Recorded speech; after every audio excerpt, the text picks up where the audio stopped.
Hello everybody, good morning and welcome to the United Stand. This is your latest Manchester United news. Lots to discuss this morning. Athletic reporting that Manchester United have put a lot of work into Pochettino advanced talks and he is the favourite to become the next Manchester United manager. We'll also be talking about Ralf Rangnick lamenting his lack of striking options and the overuse of Cristiano Ronaldo, and also what Manchester United plan to do with people like Cristiano Ronaldo, Anthony Martial, Donny van der Beek and others in the summer. We'll also have a bit of transfer news for you as well. We've also got Fabrizio Romano on the show at 1:30 today, so we'll be able to talk about these rumours around Anthony and a few other players that we've been linked to and what United might be looking at in the summer, because we are starting to hit that now. Last day of February into March, these are the times where all clubs are looking at what they're going to do in the summer. Of course, Manchester United looking at what they're going to do in the summer under the pretense that they couldn't buy people in January because they didn't have a manager, yet they're looking and talking to players now and they don't have a manager.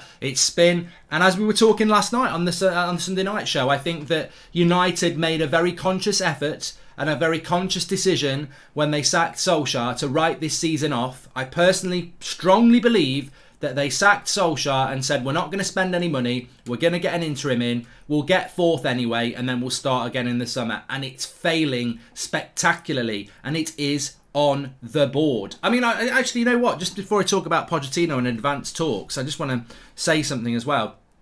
Somebody sent me a message last night about, I don't know, some tweet on Twitter said, you know, if they see me on the street, they're going to smack me in the face and all this. And I'm like, and they actually gave an explanation as to why. I mean, violence is fine as long as you give an explanation. And it was something along the lines of Goldbridge is one of the biggest problems at Manchester United, and if I see him on the street, I'm going to smack him in the face. And I was just like, okay, you know, we've got a world war potentially going on and dictatorships and this, that and the other, and there are now people who think it's a good idea to put on social media that they don't like somebody's opinion, so they're going to smack them in the face. I mean, that's just a whole other kind of wrong and dictatorship. But the reality is, the negativity that I bring to this show, which I'll put my hands up to, is solely focused on the way the club's run. I absolutely love our support all around the world, home and away. I think we've got amazing support who are very passionate. I don't really care about people who want Dean Henderson in goal. I think they're wrong. I don't really care about it. I don't really care about people who want to sell Pogba and Martial. I think they're wrong, but I don't really care about it, because I think it's just people who love this club expressing a passionate way as to how they think this club should be run. Yesterday, I was in a conversation with a Manchester Evening News journalist. They were saying that they want Pochettino. I was saying not. You know, I don't really care if people have got different opinions. But if you're attacking me for my negativity around the club, let me tell you right clearly now this morning, my negativity around this club is solely focused on who's running the club and who's playing for the club and who's on the board at the club. And if you disagree with that and you want to punch me in the face for it, then after you've punched me in the face, can you wipe the blood off my mouth with your Glazers in t-shirt? Because I can't see what angle you're coming at here. I'm really struggling to see what angle you're coming at here. My negativity is solely focused on the fact that we are on our biggest run without a trophy since '68. My negativity is solely focused on that we've embarrassingly collapsed from being a nailed-on top four club to fighting for fifth. And my negativity is solely based on these pretenders who put a United shirt on, who aren't fit to lace the boots of people who have worn that shirt in the past, and these absolute parasites who are running our club into the ground. If that's negativity, then I'm fighting for something that I ain't going to shut up about. So if you are the opposition to me being negative about how this club's being run, I'll stand in the street, you smack me in the face, and go for it. I ain't bothered, because at the end of the day, sometimes, as we will see on far bigger occasions, I would rather be the voice for what I believe is right than sit back and watch what's happening at this football club. And if you're going for people like me when the club's in this state, you need to screw your head on, in my opinion. But look, I'm always open to conversation. I'm always open to opinion. But I find it absolutely amazing. The club is in the situation it's in, and there are fans bothered about people like myself moaning about this situation. I am stunned.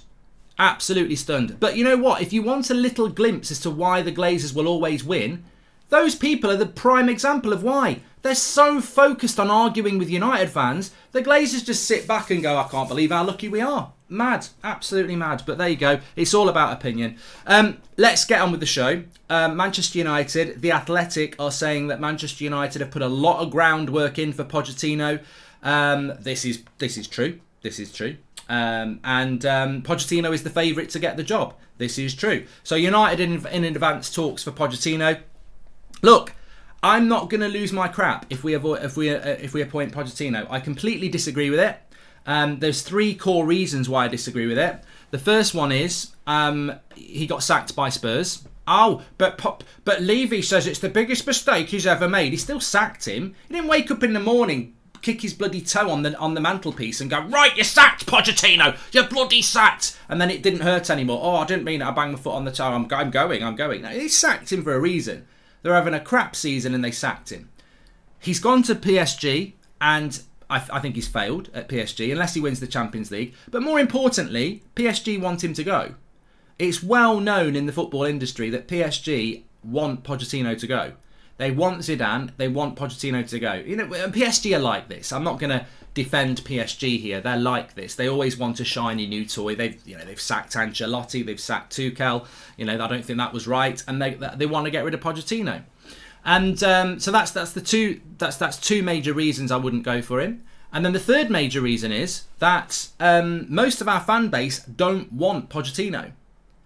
So you've got Spurs sack him, PSG don't want him, most of our fan base don't want him, but United's board think he's the right man. And that, for me, is it. That's why it's over. I mean, that's not even me putting my personal opinion on it.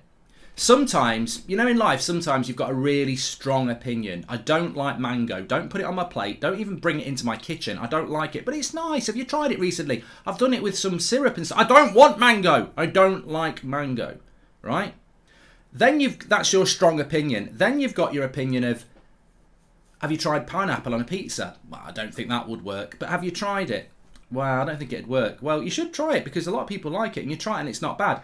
And that's opinion based on evidence from others. And I think with Pochettino, my opinion is based not firmly on I can't stand Pochettino or anything like that. I don't actually mind Pochettino. And if he gets the job, I'm going to have to back him. But I base this not wanting Pochettino, and I'm very firm on this. Muya, thank you very much for this for the super chat there. I don't know what your opinions are, but my strong opposition to Pochettino getting the job is not because I dislike Pochettino. It's not because I think he plays anti-football. It's not because he hasn't won trophies.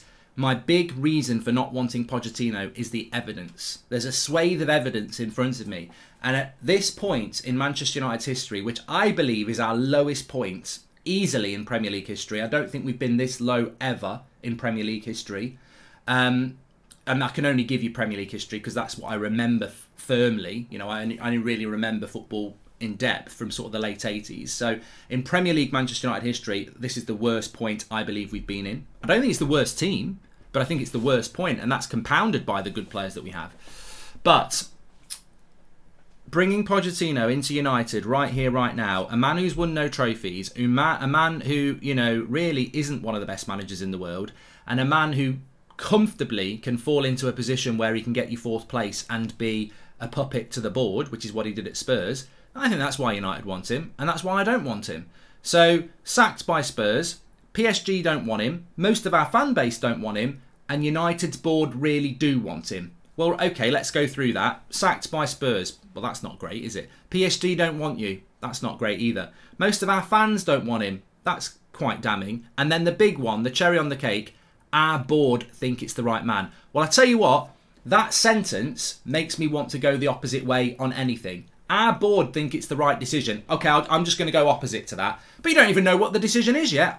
I don't care. Based on the last 16 years, if this board says they think it's the right decision, I'm going to firmly go opposite. And I think I'm probably going to be right. I don't care what it is.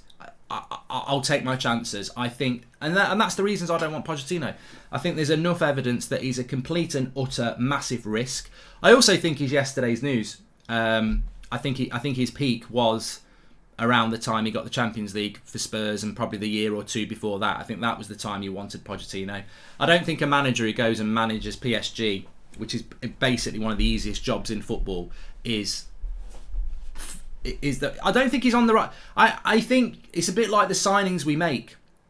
People criticise the Cavani signing, the Ronaldo signing, and a few others, and they're players that are at their, they're dropping. They've had their peaks. Even I can admit Ronaldo's at his peak. He's dropping. Varane may have had his peak. Hopefully not. But United have this tendency of going for players who've had their peak, and I think Pochettino's at his peak. I don't think he'll have a peak better than what he had when he took Spurs to the Champions League final. Relative, he might win a trophy with PSG, but I could win a trophy with PSG as manager. I think I could. I really do. I think you could as well. I think it's a very easy job, but it's not easy to win the Champions League, and I don't think he'll do that. What percentage of pundits would you respect would choose Poch in your opinion? Says Robert McCormack. I think it's a great question, Robert, and I think that I don't respect many pundits, to be honest with you. I mean, look, Roy Keane is somebody I respect massively, but he said Simeone, which I just think's crazy. I think Gary Neville would want Pochettino. I think it's exactly the sort of person Gary Neville would want. I think a lot, I think a lot of, I think Paul Scholes would as well. But I do respect those people. I do respect them as pundits, but I don't hang on their every word because they get a lot wrong as well. I think I respect the fan base on this. I'd go with the majority of what the fan base is going for, because I think the fans are the ones that suffer the most. I just go opposite to what the board think. And I'm not saying Pochettino's a bad appointment, and I think we may need to get used to it happening, but it's certainly, when you look at it, these advanced talks with Pochettino's the favourite. When you look at it, it's completely it's a really bad risk to take, because this board hasn't got any sympathy. It's got no loyalty. It's got no money in the bank from the fans. The fans have had enough of this board, and for them to go against the fans and go, we totally disagree with what you want to do, we think Pochettino's the right man. I'm sorry, every decision you've made over the last 9 years has basically failed. And we're meant to trust you on this. They don't know football. Richard Arnold doesn't know football. Joel Glazer doesn't know football. I'm not convinced Merton really knows football that well in relation to Manchester United. I don't know. I mean, Darren Fletcher's got the DNA, but look, does he know Manchester United? And it's not even about, for me, it's not even about knowing Manchester United. The DNA thing has got a copyright thing next to it. DNA at Manchester United doesn't actually exist anymore. It's just a coin phrase that they bring out and roll out to try and play on people's heartstrings. I think modern football is the most important thing that United need to focus on. And many of you have said this over the years, why do I need a director of football that's played for United? Why do we need a technical director? Why do I need somebody on the board that's played for United? Why do I need a coach or a manager that's played for United? I don't. I need the best director of football. Paul Mitchell sat next to Rangnick last Friday, and people get excited because he's never played for Man United. He's got no touch point with Man United. He's got a fantastic CV as a technical director or a director of football. That's what we should be doing. We should be getting the best in. That's what Manchester United should do. They should get the best people they can for the job. I'm just desperate for a manager to come in with his own team who can actually run a training session. If that's Poch, then so be it, says Kieran Smart. I've also heard people say, they call it soccer too. God, they're awful, says Nickett. I've also heard people saying that Pochettino would work really well under Rangnick. I don't think and this is what frustrates me a little bit, is that if you've actually done your homework on Pochettino, one of Pochettino's big frustrations at PSG is Leonardo, the technical director, who he doesn't like being sort of told what to do. He wants to run the club himself. So why do people think Pochettino is going to work well under Rangnick? I think Pochettino is at that point in his career where he wants to be in control of what's going on. So, yeah, I mean, look, this club will make bad decisions. And you know what I think will happen if we get Pochettino? I'll give you. I have got no guarantee, and your prediction's as good as mine is here. But my prediction with Pochettino is that he would come into the club and he would firmly get us into a position where we're fighting for fourth and third every year, and that would be the dream for this board and the Glazers. And I think it would silence the fans, unfortunately. I think as long as we were fighting for fourth and third, I think a lot of our fans would swallow that now. I do. I don't think they would have done 5 years ago, but I think now we would take fourth and third every year and the club would stabilise. And I think the club know that. And I think they're willing to run that risk. because they know that Pochettino will probably get us third or fourth every year. They'll make the money off the brands. They'll keep making the money. They'll hang around until this new Super League comes in. Then they're going to make a whole load of money. I personally feel Manchester United want the cheapest option to get us fourth place every year and then go into the Super League and make a load more money. And that's basically, I guarantee there's an email or there's a conversation somewhere in United's hierarchy over the last 12 months where they've said, we just need to stabilise, we just need to get top four every year, and then we just hang around for this Super League where we're going to make a whole load of money, the share price goes up, we all make a lot more money, and we just keep doing that. And United's future is mapped out by how much money they can make. And they're looking long term, they're looking at things like the Super League, they're looking at being in the Champions League, and that's all it is. That's all it is. The ambition to go and win a title will only come from owners that are not motivated by just making profit. And we are the only club in the Premier League that is set up to make profit for its owners. I think there's only 2 or 3 clubs in the Premier League that actually take dividends out, and we take way more dividends than anybody else. So Pochettino ticks every single box for Manchester United's board. He has got top 4 consistently for Spurs. He's used to not having a lot of money to spend. And, you know, he's an amiable character with a nice smiley face that can sit in front of press conferences and brands and give you, a level-headed, calm perception, which is what they want, which is why they loved Solskjaer. So I think, he's absolutely perfect for what United want, and United will go for that. Personally, I'm not saying Ten Hag's the right man, but if I was Manchester United and I was in charge, I wouldn't be going for a manager that's a nice smiley face who might be coming down from his peak. I'd be going for a manager that's hungry, exciting, modern, and on his way up. And you know what? He might not be the right man. There are probably others, but Ten Hag does represent the best case scenario of an exciting manager on his way up. Hi Mark, look at what Xavi and the new board at Barca has done in less than 6 months. A good summer window and Barca will be back. Why can't we do the same, says Ricky? Because Barcelona and Real Madrid, whatever you say about them, and La Liga at the moment is not a very good league, but Barcelona and Real Madrid, whether they whack themselves into loads of debt or not, their fan base and the way the club is run, they will never allow themselves to become Manchester United. Real Madrid and Barcelona would have gone into meltdown. That club would have been ransacked. The fans would have stopped them playing games. They would have boycotted brands. They would have took that club to its knees financially to get people like the Glazers out.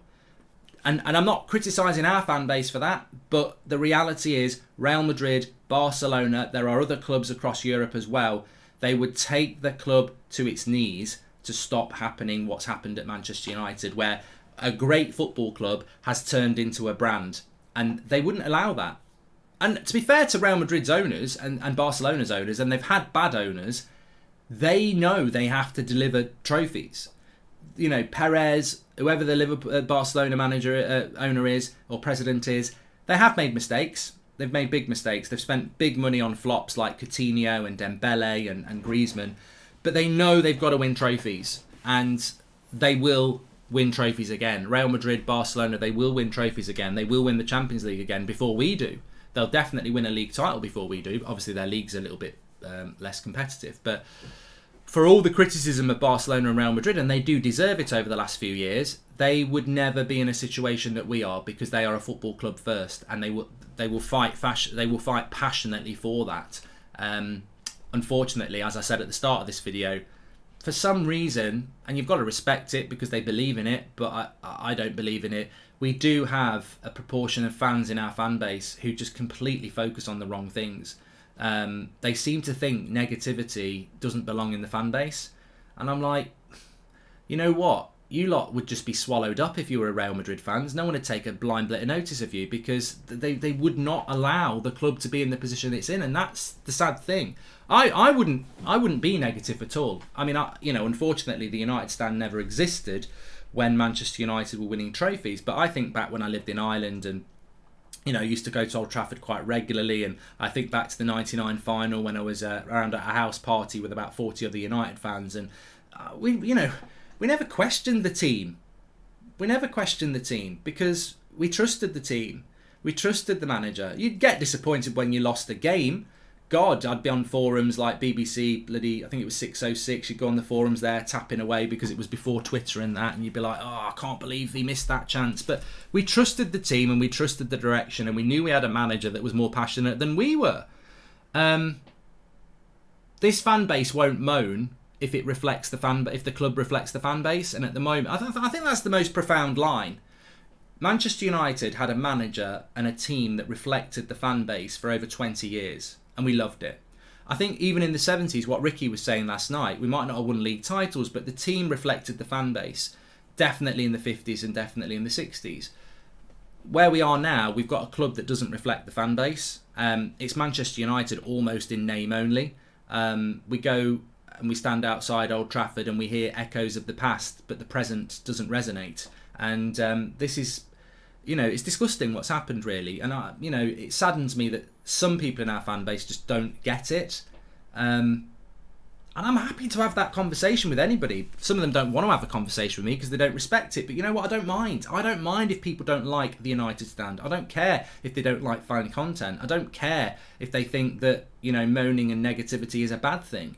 But I'd love to have the conversation and see why they think it's a bad thing, because this club, I'm sorry, in my opinion, it's going to get worse.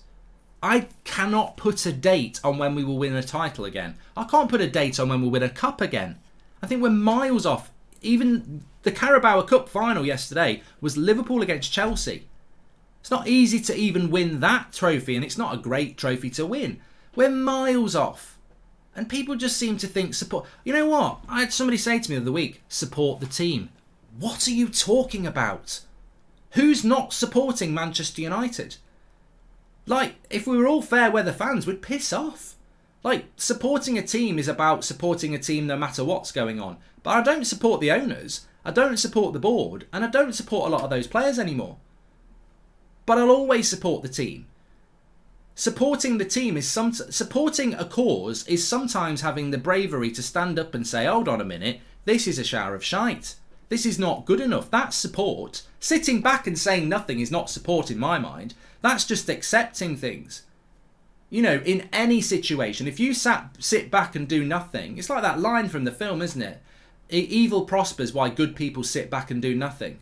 And maybe that's the principles I was brought up with, that if things aren't right, you should stand up and say it. Some people want to sit back and pretend everything's going to be okay. By sitting down and saying nothing, you're putting your trust in that board. Well, good luck with that. I don't trust it. There you go.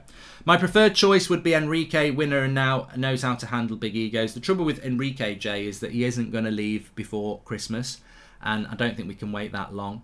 Sergio says you're delusional. I mean, mate, I probably am delusional, but you're delusional. You want to spell your correctly, first of all. You are is not how you spell your. And delusional could mean lots of things. I'm delusional that United are going to win a trophy anytime in the next 10 years. You're probably right. I think that's the point by Sergio. I think he's saying I'm delusional and I think this is going to get better. You think you're probably right. Anyway, look, let's move on. Ralph Rangnick's been talking. I think this is a really good point as well. We spoke about this at the weekend. Ralph Rangnick has spoken about his lack of attacking options. Cavani's not fit.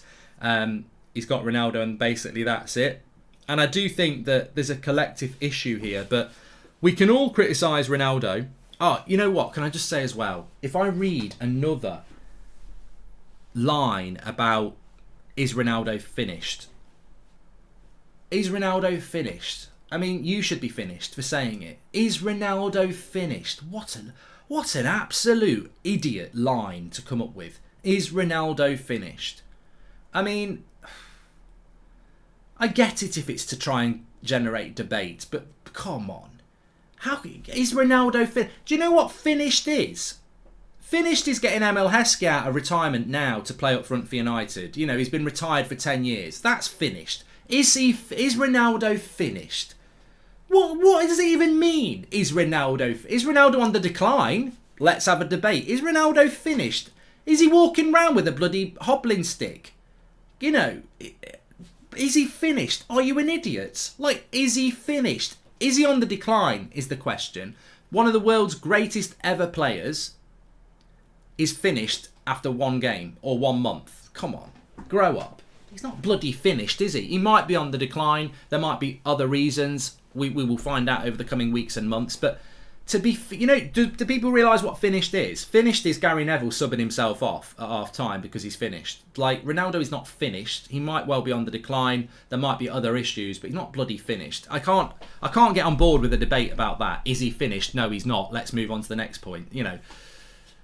It's like saying, is Harry Maguire finished? Well, he's not finished, is he? He's 29 next month, and he might not be good enough for Manchester United.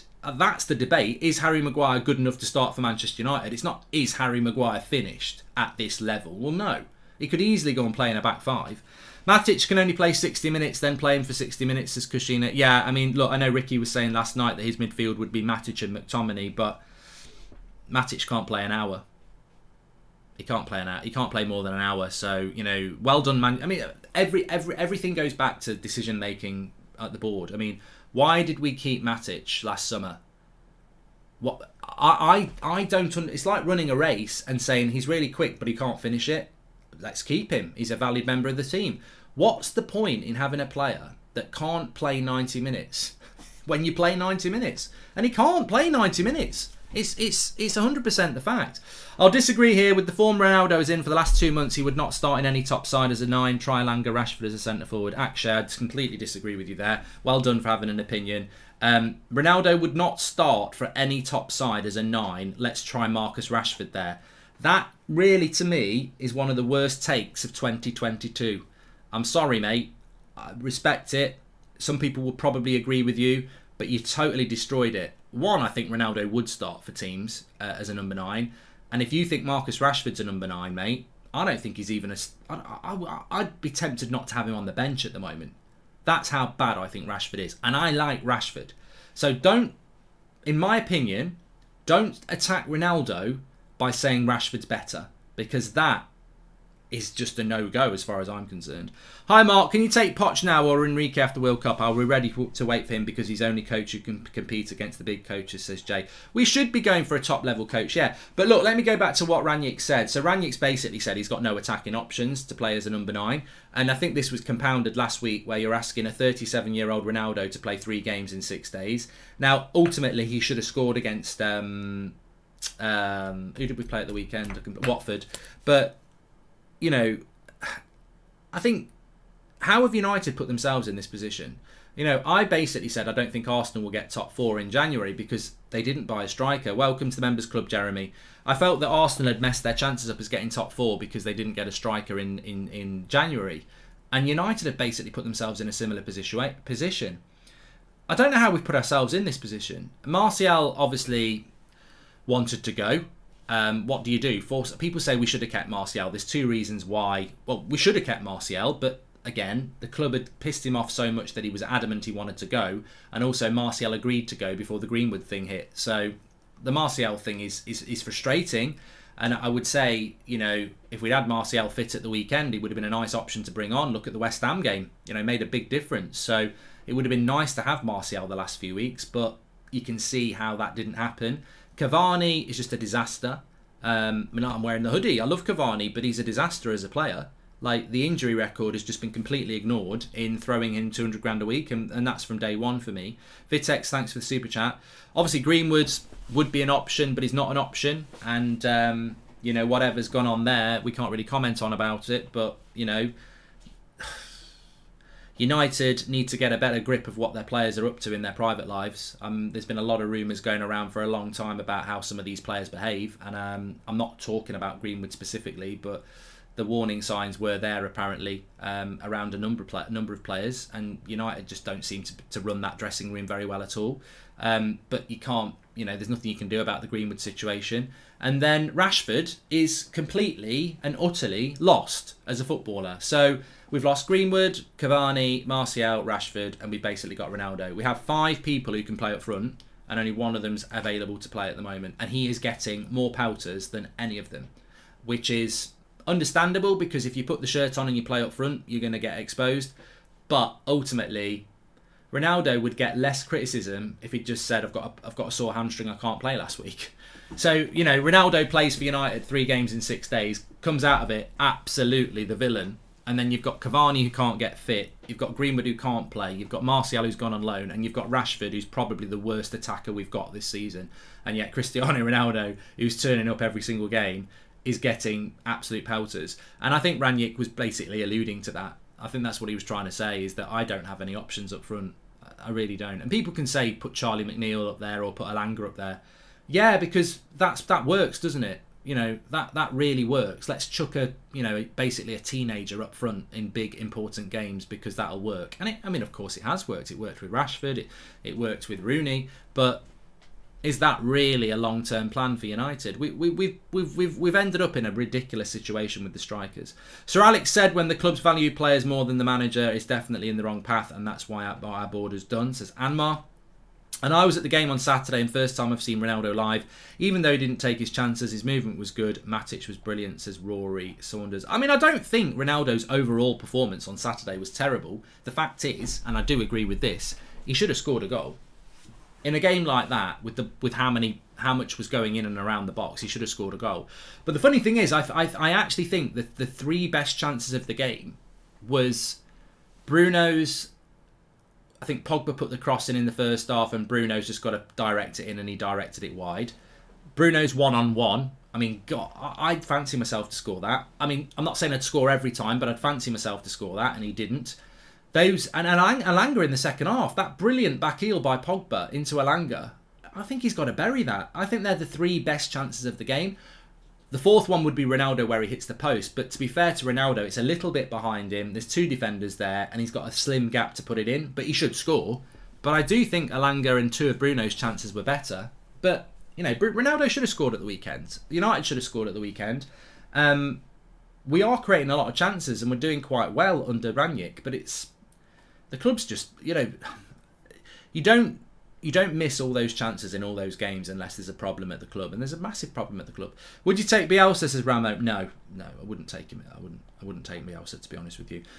Also, a story coming out from the Mail that Manchester United want to keep Ronaldo and Martial in the summer. Well, they will want to keep Ronaldo because we're Manchester United, and even if Ronaldo was finished, which he isn't, the club would still want to keep Ronaldo because the value of Ronaldo at this football club outweighs the value of him on the pitch. Like, you know, Manchester United and the Glazers have got a player now that's basically bigger than Messi as a brand, and there's no way there's just you know, one thing I would respect people in our fan base about if you don't rate Ronaldo anymore is that actually a football club, if you don't rate a player, you should move them on.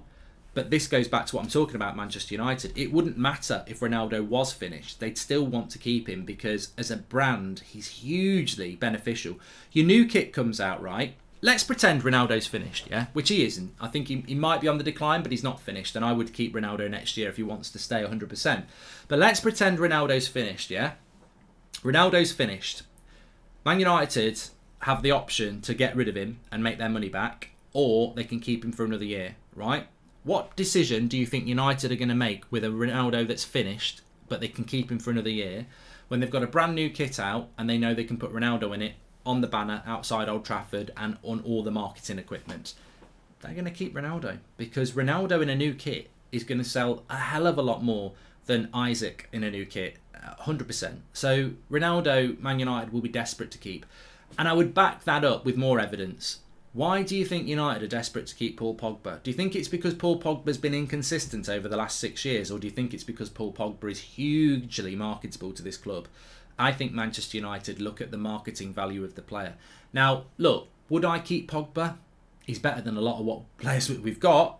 I'd rather have Pogba than not have him, but let's not pretend that United look at the player before they look at the brand. So I think United will be desperate to keep Ronaldo. But it's interesting. Ronaldo's got 9 goals in the Premier League. Messi's got 2 goals in League One, says Kushina. Yeah, but you can't really compare those two leagues. All United players should subscribe and watch you. You make a lot of sense, honestly speaking, says Nisakan. Well, there'll be a lot of people that don't agree with that, mate. Need consistency for form. Every 2 or 3 games, graveyard shifts, says Niket. But you know what? Bob, no, look, he says, be honest, Mark, he is on the decline. He's 37. I think he is. I would admit he's on the decline. I still think he's the best striker that we've got by a long, long way. But he's obviously going to be on the decline. He's not as quick as he was, 100%. He's not finished though. Only an idiot says somebody's finished, because finished means you need to retire. Does Ronaldo need to retire? God, no. Absolute idiot if you think that. Decline, yes. Finished is just... Finished is a conversation for toddlers or thick people. Finished means you need to retire today. He doesn't need to retire. Far from it. And that's a debate I can't do. He is the only striker that we've got, Ricardo. Therefore, he's the best striker we've got. You're right. But what I wanted to talk about was Manchester United's... And this might surprise people, what I'm about to say. So United want to keep Ronaldo and Martial. And this is from the Mail, and it says Richard Arnold wants to keep Ronaldo and Martial. What does Richard Arnold know about football, for a start? It's like well, I used to hate it when I used to read stuff about Ed Woodward wants to buy this player, he wants to keep this player. I'm telling you now, you sit down and have a chat with footballer with Ed Woodward. You'll cry. You'll cry. I've never met the guy, but I've seen him in interviews, and I know people who've worked with him. And you would cry if you had a football conversation with Ed Woodward. And you know why you would cry? Because this is the guy who's been in charge of United for the last 9 years, making decisions. It would make you... You know when you go down the pub or you're at school and you're talking to somebody who's talking about football and you know from one sentence they know nothing about it, but they keep talking? That's basically United's board. So Man United want to keep Anthony Martial. You know why I think Manchester United want to keep Anthony Martial? Because it's cheap. Because he's already here. You don't have to sell him. You don't have to buy anybody. Martial lovers will be like, yes, keep Tony at the club. And I like Martial. But not for 1 minute do I think that we're keeping Martial at this club because he's going to solve our problems next season. Martial at Man United next year will be the same Martial that we've had at United for the last 5 years. There'll be good moments, there'll be bad moments. It's time to part ways with Martial. I think Martial will probably force the move, and I respect that. But why would United want to keep Martial? Like, we've done it. It's not worked out. There'll be glimpses, there'll be bad games. But you know why United want to keep Martial? It's the same reason they want to keep Lingard. It's the same reason they want to keep Pogba. It's the same reason they got Bay to sign a new contract. They want to retain Mata as well. Matic. It's easier for them to keep paying things that are already there than to let them go and have to buy somebody else. And that's what it's all about. Sustainability, stability. And that's why they want to keep Martial. Try Pogba at 9, put Bruno, Matic and McFred in the midfield, says Dominic. We might need to do something about that against against Man City, to be fair. I fear our board will mess the summer up in trying to finalise a manager, and then we will work. There won't be time for new signings, says Mojo. Well, we're going to talk about specific player targets at half one, because I've got Romano on. I've got a big list of players I want to talk about. And if you've got any, let me know in the chat and I'll write them down. But for me, it's... you know, there's a really good saying, and it is the morning, and I'm going to have a coffee in a minute. You know, I say it quite a lot. This club needs to wake up and smell the coffee. We're not good enough, right? Even if they wanted to wake up and smell the coffee, to smell the coffee, you've got to make the coffee, or you've got to get someone to make the coffee for you. You can't wake up with a fresh coffee in front of you. It's not magic. For Manchester United to wake up and smell the coffee, they've got to make the coffee or get someone to make the coffee. And this is the problem. We'll never wake up and smell the coffee because they don't want to get somebody to make the coffee or make the coffee themselves. We need, and what I mean by that is, we're never going to compete with Man City, Liverpool and Chelsea. And we're not going to compete with Newcastle. The top four for me is already full with 4 better clubs that are run better than us. And that's not counting the fact that Arsenal will probably finish above us this year. Villa are on their way up. You know, I don't see us in the top 4 over the next 5 years. I just don't see it. Because we don't want to make the coffee. We've got the same owners who don't want to make the coffee and wake up.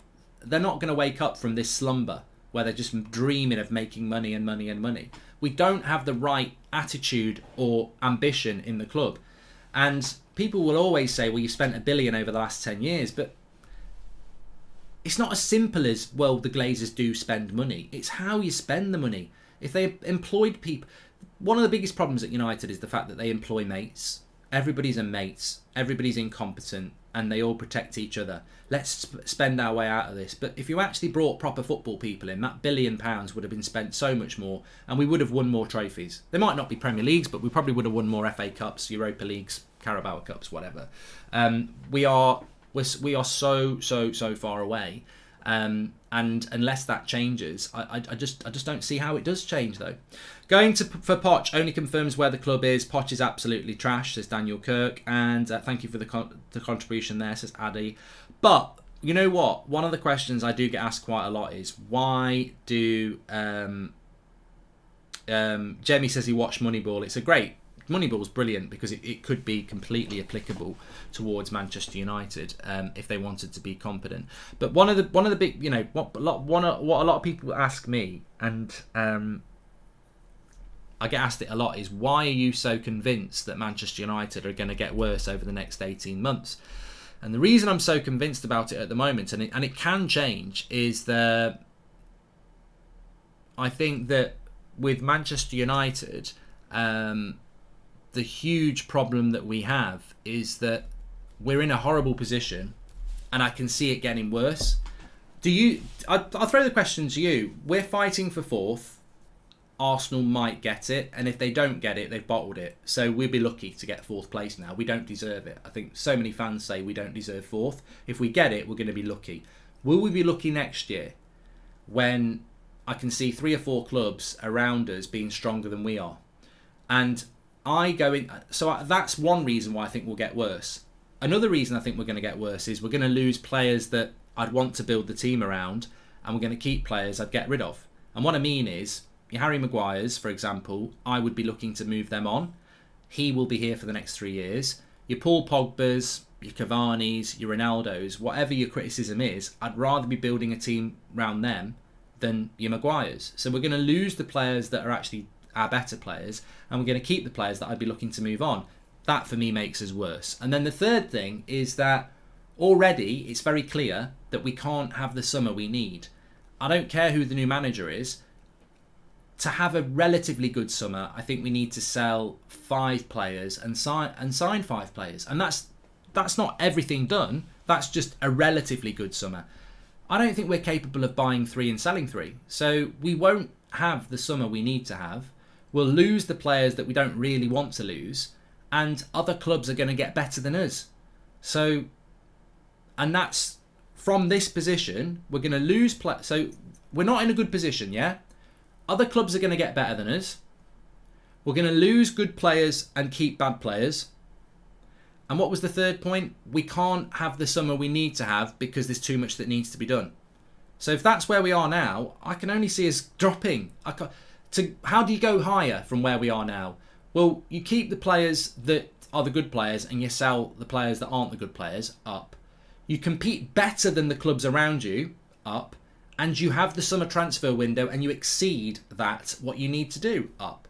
So I'm not being negative. That's how you go up. I think we're going to go down 3 stages just based on what I said there.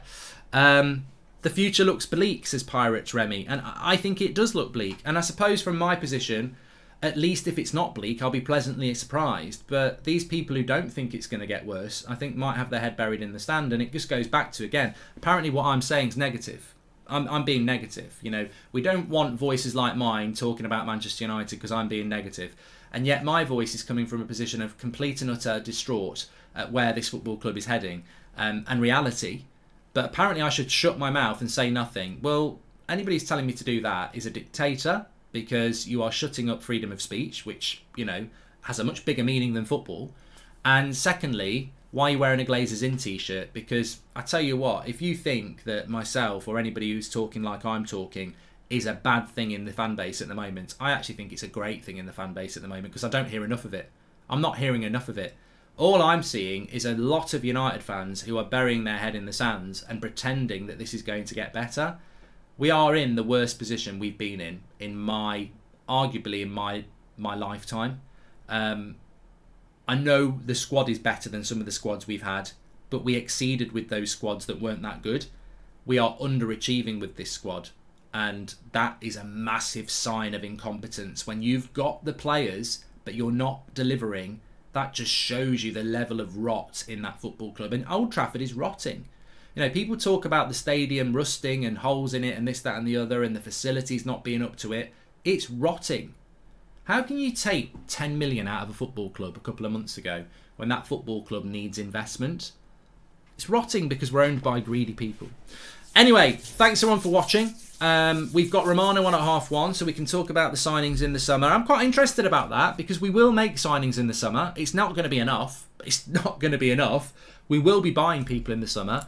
So I'm not opposed to talking about transfers. I think it's interesting what we're going to be looking to do, and I'll obviously ask Romano about it. But I can't see us being in a strong position at the start of next season. We will spend a lot if we're in the Europa League, but will we spend it correctly? We'll have to wait and see.